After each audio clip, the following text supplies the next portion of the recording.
এবার থেকে কৃষক বন্ধু কিংবা পিএম কিষাণের টাকা পেতে করতে হবে নতুন করে কৃষক আইডি কার্ড, তবে আপনারা টাকা পাবেন। হাই ফ্রেন্ডস, ওয়েলকাম টু বাংলায় সেরা ইউটিউব চ্যানেল। এই মুহূর্তে আপনারা দেখতে পাচ্ছেন department of agriculture government of West বেঙ্গলের অফিসিয়াল ওয়েবসাইটে ভিজিট করেছি।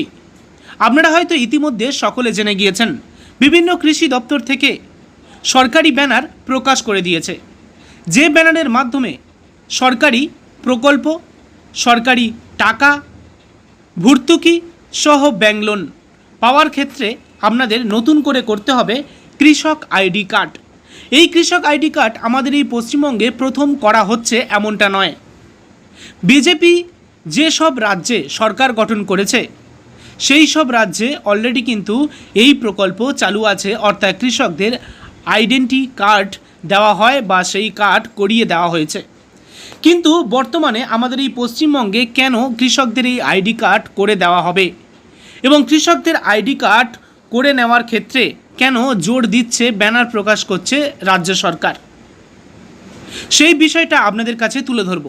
এই আইডি কার্ড করতে গেলে কোন কোন ডকুমেন্টস আপনাদের লাগবে, কেন আপনাদের এই আইডি কার্ড করতে হবে, এই আইডি কার্ড করার পরে কোন কোন সুবিধা আপনি পাবেন, এছাড়াও কোথা থেকে করবেন, কিভাবে আবেদন জানাবেন, সব কিছু তথ্য A to Z complete information পাবেন এই ভিডিওটির মাধ্যমে।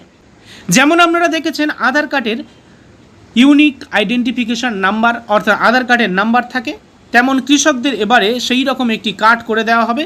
সেখানে কিছু ইউনিক নাম্বার দেওয়া থাকবে, 13 সংখ্যার বা 11 সংখ্যার ইউনিক নাম্বার দেওয়া থাকবে। সেই ইউনিক নাম্বারটা এবার থেকে হবে বাংলার কৃষকদের পরিচয়। ডিটেলস দেখুন, ভিডিওটি বুঝতে পারবেন আপনারা যদি ডিটেলস দেখেন। লাইক ও শেয়ার করুন, নিয়মিত আপডেটগুলি দেখতে চ্যানেলটিকে সাবস্ক্রাইব করুন। চলুন দেখে নেওয়া যাক। এই মুহূর্তে আপনারা দেখতে পাচ্ছেন সরকারি ব্যানার। এই ব্যানারে লেখা আছে এগ্রিক্যাস্ট ডিজিটাল কৃষি মিশন পশ্চিমবঙ্গ। আপনার 11 সংখ্যার ইউনিক কৃষক আইডি আজই সংগ্রহ করুন। অর্থাৎ আজকের দিনে দাঁড়িয়ে সরকার জানাচ্ছে আপনার 11 সংখ্যার কৃষক আইডি নাম্বার আপনি সংগ্রহ করে নিন, পরবর্তীকালে সরকারি সুযোগ সুবিধা পাওয়ার জন্য। আধার কার্ডের মতো একটি কার্ড আপনাকে দেওয়া হবে এবং সেই কার্ডে, আধার কার্ডে যেমন 13 সংখ্যার নাম্বার থাকে, এখানে 11 সংখ্যার ইউনিক নাম্বার থাকবে। সেই নাম্বার দেওয়ার অর্থ হলো আপনি একজন কৃষক।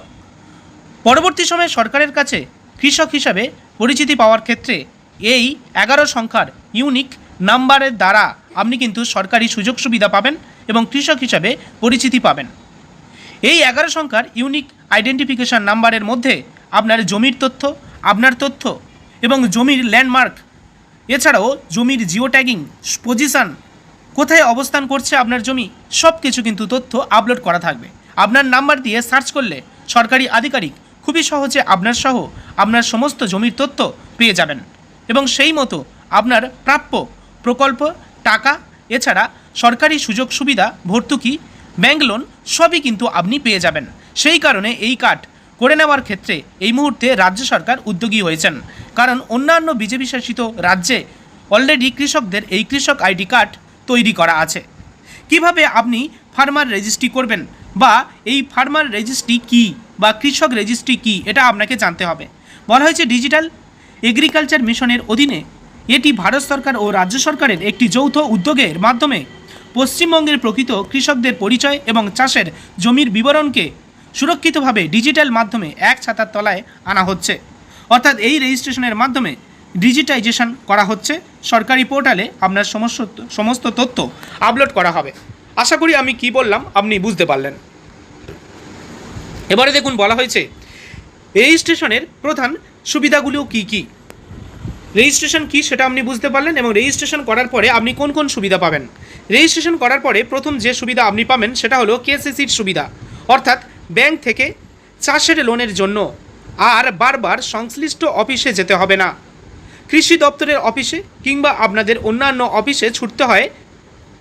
কৃষকরা লোন পাওয়ার ক্ষেত্রে তারা পাজেলড হয়ে যায়, কিন্তু এবার থেকে আপনাকে আর পাজেলড হতে হবে না, আপনার আর ছোটাছুটি করতে হবে না। আপনি ব্যাংক থেকে সরাসরি লোনের জন্য আবেদন করতে পারবেন। পরবর্তী দেখুন কী বলা হচ্ছে। বলা হয়েছে সরকারি মান্ডিতে ধান অথবা শস্য, অর্থাৎ MSPর সুবিধা পাবেন। বলা হয়েছে সরকারি মান্ডিতে ন্যূনতম সহায়ক মূল্যে ধান ও অন্যান্য শস্য বা ফসল সরাসরি বিক্রির প্রক্রিয়া সহজ হবে। অর্থাৎ আপনি সরাসরি সরকারি মান্ডিতে সরকারের কাছে ন্যায্য মূল্যে বা সহায়ক মূল্যে ধান ও অন্যান্য শস্য বা ফসল আপনি নিজে থেকেই বিক্রি করতে পারবেন। নেক্সট এখানে কি বলা হয়েছে, সরকারি অনুদান ডিবিটি লিঙ্কের মাধ্যমে আপনি পেয়ে যাবেন, যেমন সার, বীজ বা কৃষি যন্ত্রপাতি। সরকারি ভর্তুকির টাকা সরাসরি আপনার ব্যাংক অ্যাকাউন্টে ঢুকবে। এক্ষেত্রে আপনার আর পাজেলড হতে হবে না বা আপনার আর ওয়েট করতে হবে না। ডিবিটি লিঙ্ক করা থাকলে আর এই কার্ড আপনার যদি থাকে, রেজিস্ট্রেশন যদি করা থাকে, সেক্ষেত্রে সরকারি ভর্তুকির টাকা সরাসরি ডিবিটি লিঙ্কের মাধ্যমে আপনার ব্যাংক অ্যাকাউন্টে চলে আসবে। এছাড়াও কি বলা হয়েছে, পিএম কিষাণ বা রাজ্য কৃষি প্রকল্পের টাকা সরাসরি ব্যাংকে আসবে, আপনার ব্যাংক অ্যাকাউন্টে আসবে। অর্থাৎ এখানে বলা হয়েছে কৃষক বন্ধু বা পিএম কিষাণের টাকা সরাসরি আপনার ব্যাংকে চলে আসবে যদি আপনি এই কার্ডটা করে নেন। এছাড়া দালাল মুক্ত ব্যবস্থা তৈরি করার ক্ষেত্রে এই উদ্যোগ নিয়েছে রাজ্য সরকার। কোনো মধ্যস্থভোগী বা দালালের হস্তক্ষেপ ছাড়াই সমস্ত সুবিধা সরাসরি আসল চাষি পাবেন। আপনি প্রকৃত চাষি, আপনার জমির তথ্য, আপনার জমির যে দলিল, যে কাগজপত্র পর্চা যেগুলো আছে, সেগুলো যখন আপলোড করা হয়ে যাবে তখন সরকার আপনাকে খুবই সহজে আইডেন্টি করে নিতে পারবে, চিহ্নিতকরণ করতে পারবে যে আপনি একজন চাষি, আপনার আইডেন্টিফিকেশন নাম্বার আছে, আপনার কার্ড আছে, সেই কার্ডে নাম্বার আছে। সেক্ষেত্রে সরকার সরাসরি আপনার সাথে যোগাযোগ করবে বা আপনি সরাসরি সরকারের সাথে যোগাযোগ করার ক্ষেত্রে রাস্তাটা আরও সহজ হয়ে যাবে, সুগম হয়ে যাবে। কারণ দালাল বা কোনো মধ্যস্থভোগী ধরতে হবে না। লোন পাওয়ার ক্ষেত্রে, কোনো সরকারি টাকা পাওয়ার ক্ষেত্রে, কোনো শস্য বিক্রি করার ক্ষেত্রে কোনো দালালের ধরতে হবে না। আপনি সরাসরি সব কিছু করতে পারবেন। আর এই সব সুযোগ সুবিধা পাওয়ার জন্য রেজিস্ট্রেশন করতে বলছে। রেজিস্ট্রেশনের প্রধান সুবিধাগুলি কি কি, আশা করি আপনারা সেগুলি বুঝতে পারলেন। নেক্সট আমরা চলে যাব, এখানে কোন কোন ডকুমেন্টস আপনাদের লাগবে এই কার্ড করার ক্ষেত্রে। লাগবে আধার কার্ড, আধারের সাথে লিঙ্ক থাকা সচল মোবাইল নাম্বার, যে মোবাইল নাম্বারে ওটিপি ভেরিফিকেশন করা যাবে। জমির খতিয়ান বা পর্চা, বাংলার ভূমির রেকর্ড অনুযায়ী আপনার যে জমির খতিয়ান বা পর্চা আছে এগুলো আপনাদের কিন্তু লাগবে। ক্লিয়ার? কোথায় যোগাযোগ করবেন? আপনার নিকটবর্তী কৃষক রেজিস্ট্রি ক্যাম্পে যোগাযোগ করুন। অর্থাৎ আপনি আপনার কৃষক যে রেজিস্ট্রি ক্যাম্প পরবর্তী সময়ে হবে আপনাদের এলাকায়, সেটা আপনাদের পঞ্চায়েত এলাকায় হতে পারে, আপনাদের ব্লক এলাকায় হতে পারে, মিউনিসিপ্যালিটি এলাকায় হতে পারে, এমনকি আপনার এগ্রিকালচার অফিস বা কৃষি দপ্তরের গ্রাউন্ডে আপনাদের এই ক্যাম্প বসতে পারে।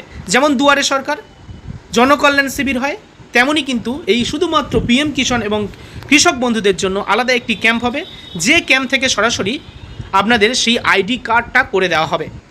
এই আইডি কার্ড করে দেওয়ার ক্ষেত্রে কিন্তু কোনো রকম টাকা লাগবে না, সম্পূর্ণ বিনামূল্যে ডিজিটাল নিবন্ধকরণ প্রক্রিয়াটি করে দেবেন এগ্রিকালচার ডিপার্টমেন্টের অফিসার বা সহায়ক যেসব স্টাফ আছেন তারাই, বা বিডিও অফিসের স্টাফরা।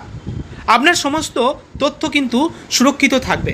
সেক্ষেত্রে আপনার নিকটবর্তী কৃষক রেজিস্ট্রি ক্যাম্পে যোগাযোগ করুন এবং আপনার ডিজিটাল কৃষক আইডি আপনি বুঝে নিন। তবে এখনও সম্ভবত চালু হয়নি, এই বর্ষাটা পেরোলে চালু হবে। আপনি চাইলে এখন কৃষি দপ্তরে যোগাযোগ করতে পারেন এবং জানতে পারেন কৃষক আইডি কার্ড করিয়ে দেওয়া হচ্ছে কিনা। এই কৃষক আইডি কার্ড করে নিতে হবে আপনাকে অবশ্যই, তবেই কিন্তু সরকারি সুযোগ সুবিধা এবং টাকা পাবেন। খেয়াল রাখুন, পরবর্তী সময়ে করে নিন। আপনাদেরকে এই আপডেটটি পৌঁছে দিলাম। ভালো লাগলে লাইক করুন, শেয়ার করে প্রত্যেককে জানান। ধন্যবাদ।